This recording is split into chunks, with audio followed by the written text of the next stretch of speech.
Good afternoon, YouTube. DutyRon back in here again with another video. And today we're going to talk about the gunman who took it upon himself to try to assassinate two New York City police officers, a police officer on the street and a lieutenant in the station house.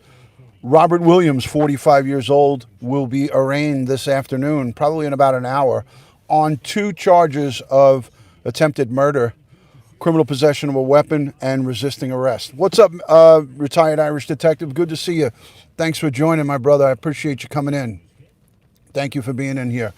Hey, hello. Good to see you, Marie. Thank you for joining. Donnie, Haunted Jim, welcome. Welcome, guys. Hey, Joey Brooklyn. Great to see you. New York Dominican. So, hold on. Shot up from his wheelchair, itching to get It's out. the lieutenant. Springing out of the chair. This is a really good day. Lieutenant just came out of the hospital about an hour ago. He was greeted by Police Commissioner Dermot Shea and a sea of cops from all over the area, here to show their support. In the aftermath of the attack, both inside the precinct and the ambush nearby Saturday night, there's been anger. PBA President Pat Lynch says it's time to do more to protect officers, while Ed Mullins, president of the Sergeants Benevolent Association, blamed Mayor de Blasio and declared war against him in a tweet. A tweet Commissioner Shea wishes was never sent out. That's not the voice of the NYPD. 100% misrepresented. He says that sort of rhetoric doesn't help, instead hurts efforts to unify the community. At Lincoln Hospital in the Bronx, Kevin Rincon, WCBS News Radio 880. A top Nassau County lawmaker. So, thank you so much for coming on in. That was just a report of the lieutenant who was shot in the arm in the precinct on Sunday morning. He was released from the hospital, so I'm happy that he's going home. Hello to everybody who is joining. DutyRon, retired New York City Police Detective. Just giving you guys an update. The gunman, Robert Williamson, who's 45 years old. This perpetrator, I like to call him a savage beast. This is a cold-blooded murderer. He went out with intent to assassinate and kill New York City police officers. It wasn't about New York City or any particular badge or patch.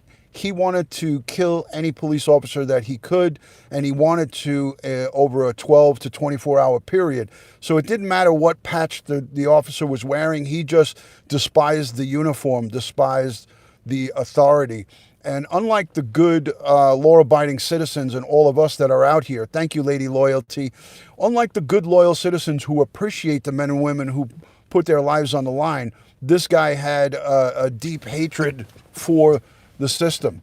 And at the end of the day, folks, I got to tell you, the world is a better place with this guy off the street. My only regret is that the officers inside the precinct, when they did, in fact, valiantly and very bravely defend themselves, I'm just disappointed for myself that this guy wasn't taken out, because the world would have been a better place without this savage, brutal murderer. And anybody that does that to one of our law enforcement professionals, Ginger Lock's mom, good to see you. I hope you're feeling well, and thank you for doing that positive, upbeat video. I watched it a couple of times, and I left a message on there. Thank you. So, Polka Dot Suzanne, sending out safety and love to your son out there, putting his life on the line every day for each and every one of us. A job that I did for a long time, along with a lot of other people who put on the uniform. So, at the end of it all, guys, this is somebody who should have been in jail for the remainder of his life for a previous 2 attempted murder charges, one against a civilian he shot, and then he got into a shootout with police officers in 2002. So we're dating back 7 or 8 years ago that he engaged in murderous type behavior. This guy's 45 years old. So in his early 30s, he was, exhibiting behavior that was, somebody that shouldn't be free running around on the street.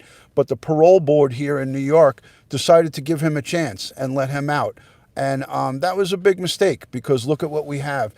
It could have been a lot worse. We could have been talking about the murder of 2 New York City police officers, or even more, if he had more people in front of him.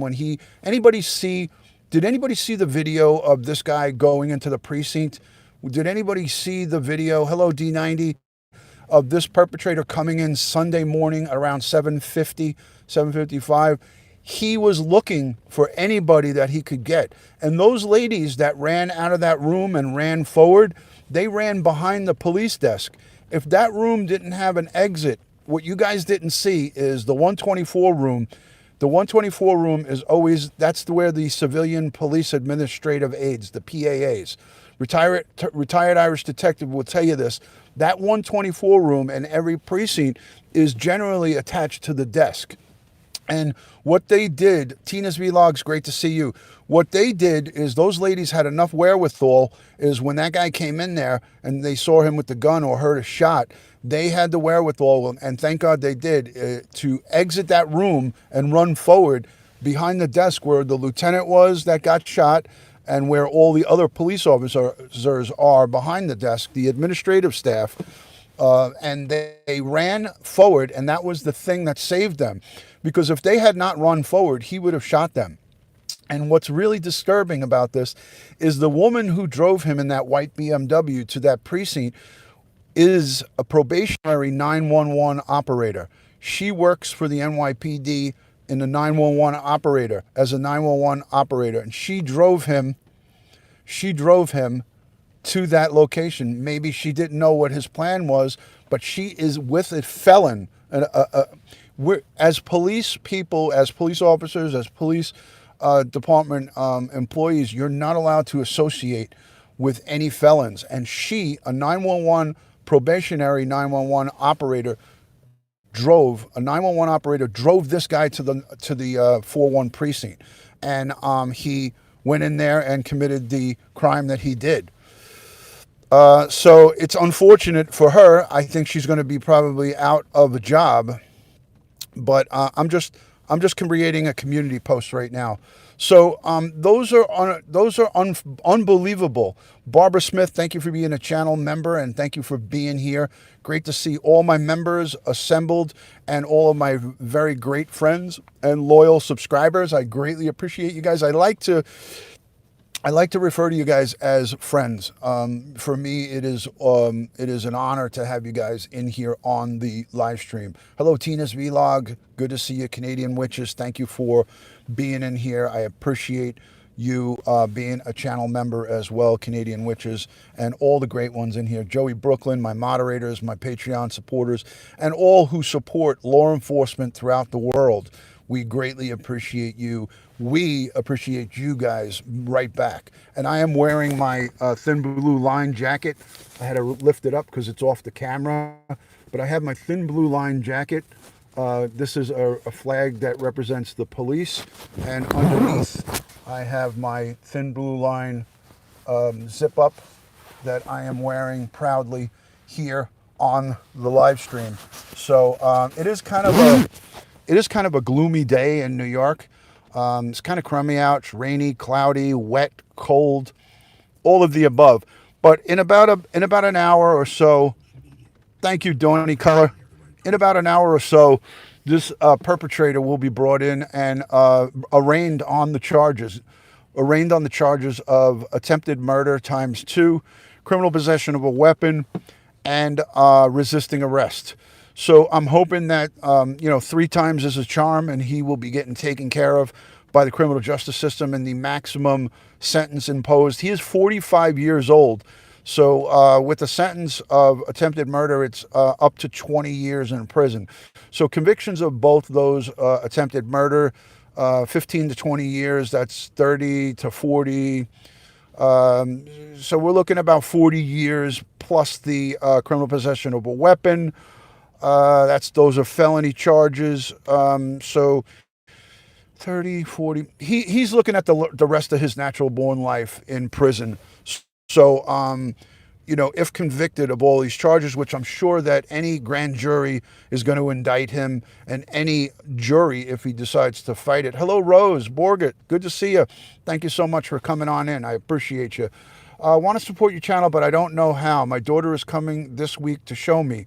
Thank you, Ron. Sandy, don't worry about it. It's all good. You're supporting me just by being here. You're supporting me just by being here. No worries. Never sweat that. So let me just go over this. The first officer was wounded when this gunman when this perpetrator, Robert Williams, went in and fired into his patrol van Saturday night on an attack that officials called an attempted assassination. The second officer was shot Sunday morning, just 12 hours later, when a gunman entered the precinct headquarters in the Bronx, that's the 401 precinct, opened fire with the same 9mm handgun that he shot the previous officer in on the street in a marked police van with the police emergency lights going. Surveillance video shows the shooter. We showed this firing towards the desk. I didn't show this one. I opted not to put this on my video. The surveillance video, I'm sure a lot of you have seen it, shows this perpetrator firing shots at the desk. What happened was, and a lot of you guys don't know it, but his gun jammed. He didn't run out of ammunition. His gun jammed, and that's why he threw the gun and laid down on the floor. His gun, he did not run out of ammo. If his gun didn't jam, that firefight would have continued. So, New York Dominican, good to have you. I know that lieutenant, you knew him. He was a great guy. He is continuing to be a great guy. The words that he said when he was taken out of the hospital is like, hey, what are you guys all doing here? Let's get back to work. So that lieutenant is a good man. He's a great guy, and thank God he is alive. But this perpetrator would not have stopped firing until he was taken down or until until he ran out of ammo, and that wasn't the case. Ghost Riders Review, thank you so much for joining. So he started firing towards the desk where there were several uniform officers. From point-blank range, the gunman then fired several more rounds at other officers and a civilian. A lieutenant was struck in the upper left arm. The lieutenant was struck in the upper left arm. The gunman surrendered after his weapon jammed. Police Commissioner Shea said the officer was listed in stable condition. He is out of the hospital today. It's only by the grace of God and the heroic actions of those inside the building that took this perpetrator into custody that we're not talking about police officers murdered inside a New York City police station house, Police Commissioner Shea said.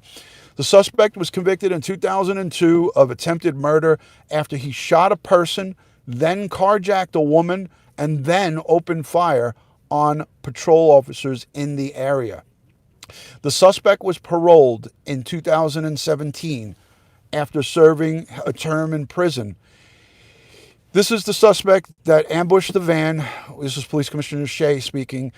All New Yorkers and all Americans should be outraged. This happened just before 8:30 p.m. in the South Bronx on Saturday night. The officer was grazed in his chin and his neck, but avoided serious injury.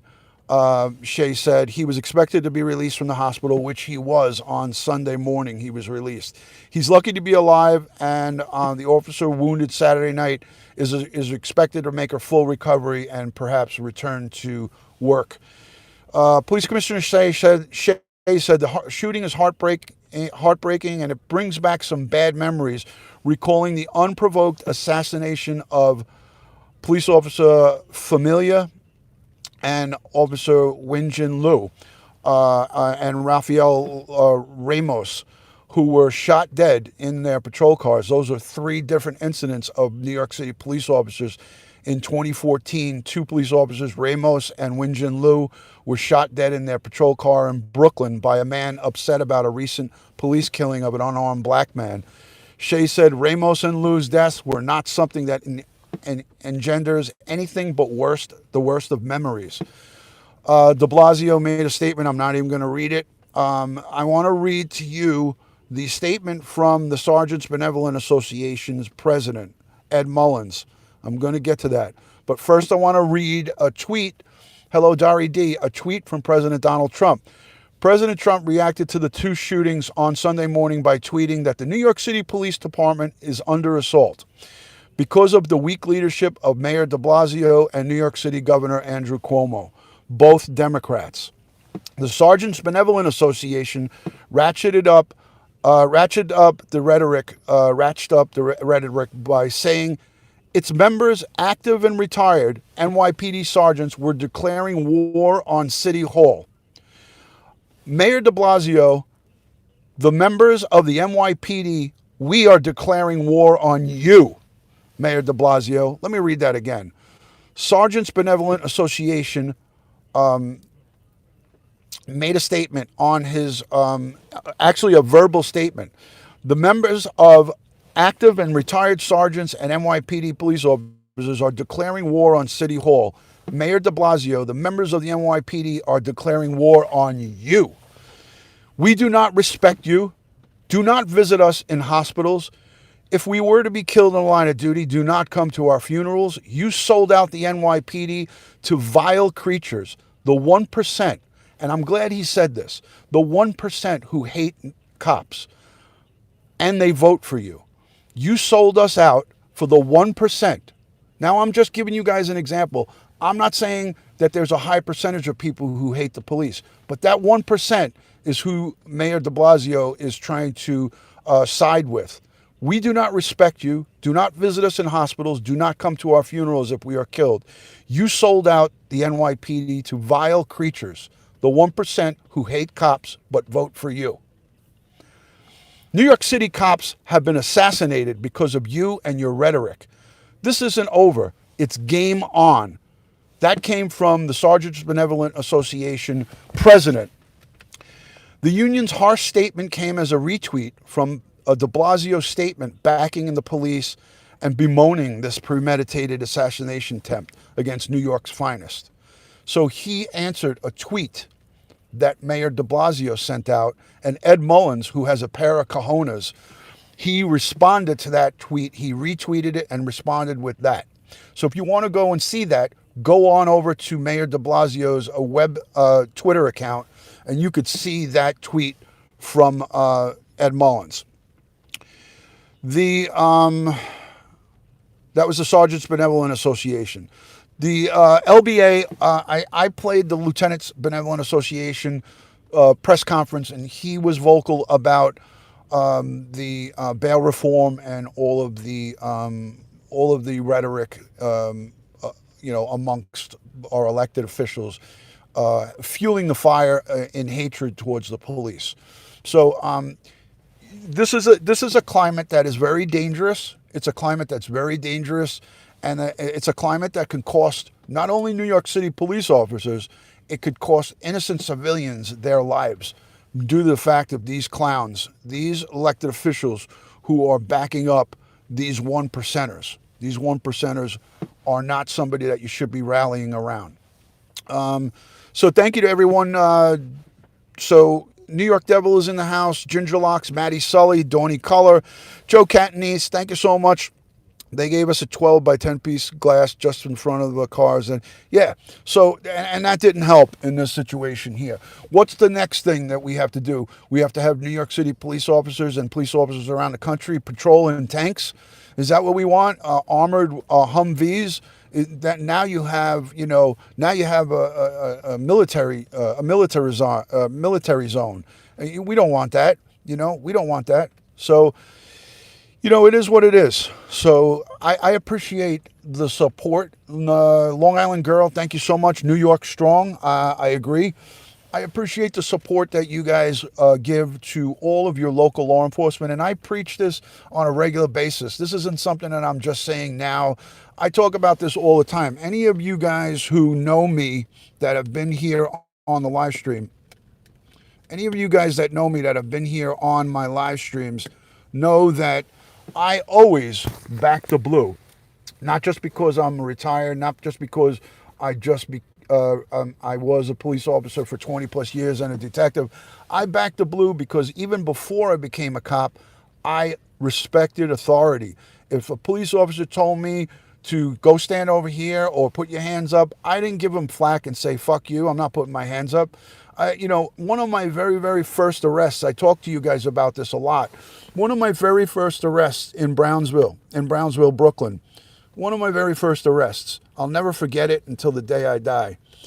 I was out of the academy on Halloween, October 31st, 1991.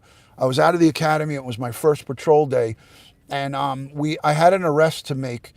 Somebody had assaulted his wife. or common law. It was the baby's mother.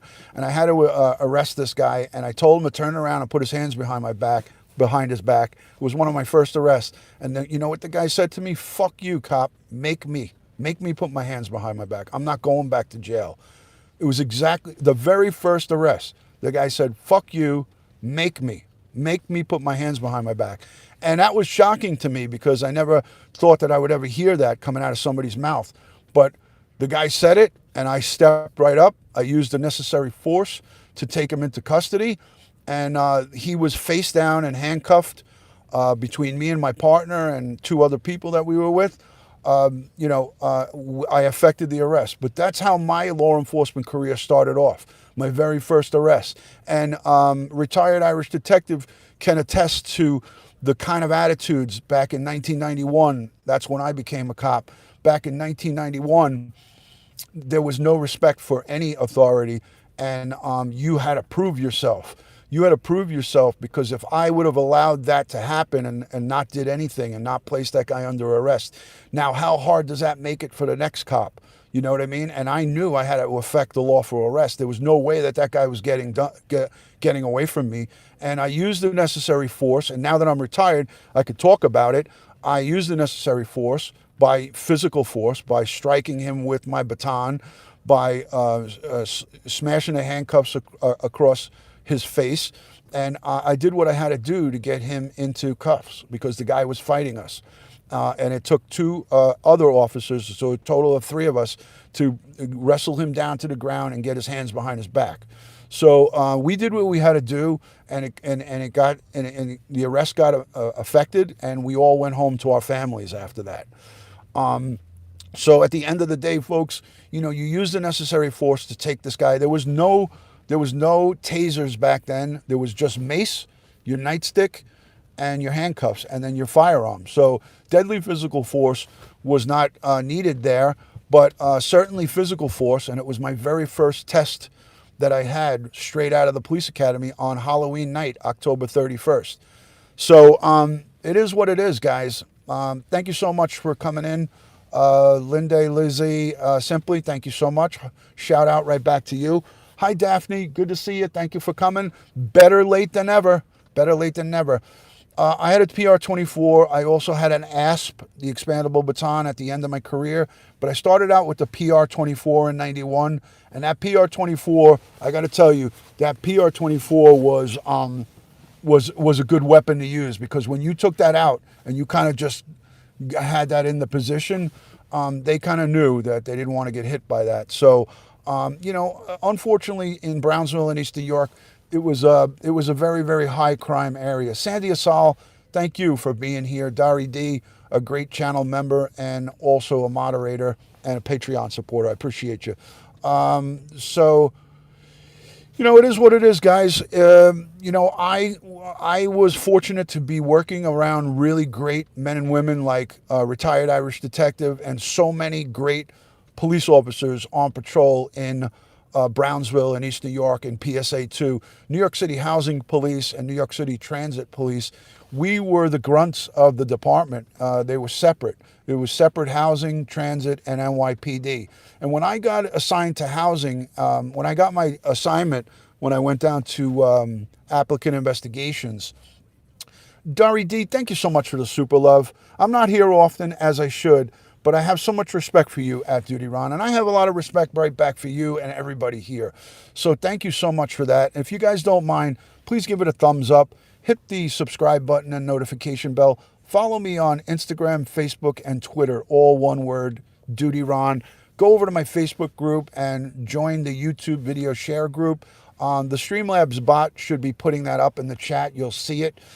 Sophia Howard with the thumbs up, love and respect. Frog, push eye on weather, love and respect. Polka Dot Suzanne, good things to you and your family and your son.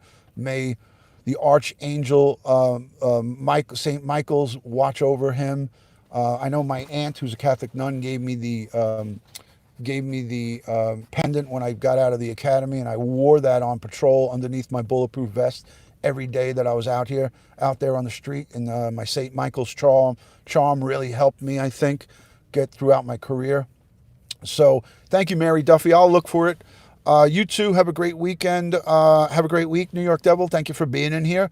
If you're new into the broadcast, let me know where you're watching, city and state, or your country, so I could give you a shout out. I know a lot of you aren't new, so only if you're new, give me let me know where you're watching from, and so I could give you a shout out. DutyRon and me worked together in Brooklyn North. Never did that to us. Never did that to us. Let me see. Matty Witter, thank you so much for joining DutyRon Bronze. I appreciate that. Welcome to the family. I missed the comment. In Bed-Stuy, they told us to tend to during those midnight holidays. Don't know if they did that or it was just a Brooklyn North thing. At midnight, we were out there, man. We were out there. We were 10-2 to command at the drop of the ball. And then, you know, the guys like Tony Logan would go out and wind up getting into shootouts on New Year's Eve. How many did he get into? Like 6 or 7? Remember Tony Logan, Dennis?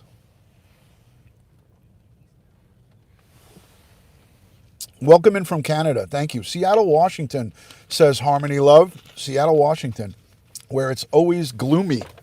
It's always gloomy. Take care. PJ, thank you so much for being in here. New York City Housing Police, one of the toughest. Transit as well. So let's see. Let me go back and see if I missed anybody's location. Was that gunman on the thumbnail? That is the gunman on the thumbnail. Yes. Stockton, California. Christina Kirch, thank you so much for being in here. Lisa111 throwing out the special emojis. New channel member Pat Clemens. My 2 police officer friends are from Brooklyn. Excellent. Mark Prince 420, sunny Fort Lauderdale. Gotta love it. I'll be down in Florida next month. I'll be down in Florida for spring training. Transit Solo Patrol. Yes, Transit Solo Patrol. Stormy Northwest England, says Jeanette Kenham. Thank you. Northern Ireland, says Nicola Graham. Hey, Makeup Mobster. Welcome in. Thank you for joining. All right, so basically that's it, folks.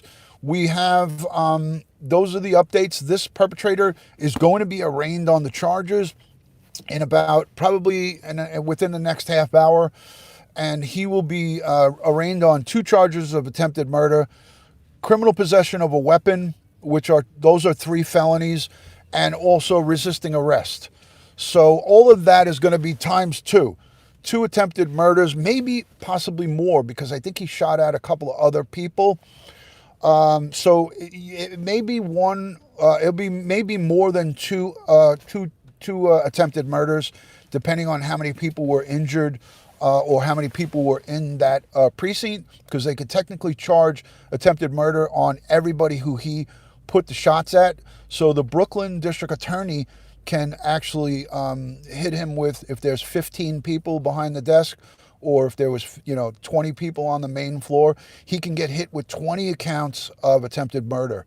So look out for that. That's just a little bit of tidbit from my law enforcement and my engagement with the criminal justice system. I know how that goes. Amy, thank you so much for the super sticker. Thank you for the super love. And she says, thank you. Thanks for being you. Amy, I appreciate the support and the super love. Thank you. Harmony Love says, I enjoy your live streams. I enjoy you guys being in here. Yes, that's what I meant, the Bronx DA. So the Bronx DA has to go. Thanks for the correction. I don't know. I'm still thinking of my Brooklyn roots, but the Bronx DA can opt to hit him with the extra attempted murder charges. We're going to see how that goes. I'm going to follow that. But thank you for correcting me, New York Dominican. That's why you are a brother from another mother, and always a brother in blue. So thank you for correcting me on the Bronx DA. So again, thank you for everyone being in here. Those are the updates from New York. I will give you tonight, look for maybe a short upload, or maybe I might do a premiere upload tonight and go over the arraignment, but we'll see how that goes. We'll see how it goes. I don't want to wear out my welcome with you guys. I feel like I'm doing a little too much lately, so I don't want to wear out my welcome, but there has been a lot going on. So this is not usually what I do. I usually don't like to go live day after day, but there's so much going on, and I have the Thomas Valva updates with the little boy from New York. I have some updates to do on him, on his case, and what's going on with that. So I will definitely have to come live and give you guys some updates on that. Yeah, it's a lot of news, Joey. We got the coronavirus. You got 900 plus people dead in China from this coronavirus. You have a cruise ship that is in Japan with Americans aboard and 90 people confirmed coronavirus. It's like there's like an outbreak on the ship. We got so much crap going on in this world right now. It's just crazy. We have a Walmart, I think, shooting that happened that I posted in, I think it was in Arkansas. A gunman went into this morning at around 7 o'clock. A gunman went into an Arkansas, I think, Walmart, and shot three people, and a police officer was injured, or two responding. So there's a lot going on, guys. I'll look for that real quick because I saw that come across. Matt, thank you for the super love. Thank you for that super sticker. Yeah, a Walmart shooting in Arkansas. I put it on my community tab. Was it Walmart? Yeah, Arkansas, Walmart. 2 police officers injured and a suspect is dead at a Walmart shooting in Arkansas. It happened this morning. Seen outside a Walmart in Forest City, Arkansas. 2 police officers were injured and a suspect killed Monday during an active shooter incident. That was this morning at a Walmart Supercenter in Forest City, Arkansas. Arkansas State Police said 2 officers with the Forest City Police Department were injured during the shooting. Prayers of the ASP are with 2 Forest City police officers that were injured this morning in a shooting at a Walmart. The confirmed shooter was killed by the responding police officers. Again, thank you to the police officers. They were dispatched at around 11:40 a.m. local time, and the incident was over in minutes. The extent of the officers' injuries are unknown. They were transported to Forest City Medical Center and are being treated right now for gunshot wounds. Regional 1 spokesman confirmed 1 person had been brought to the hospital as a result of the shooting, and his shooter is dead. Shooter is dead. So that's a good thing.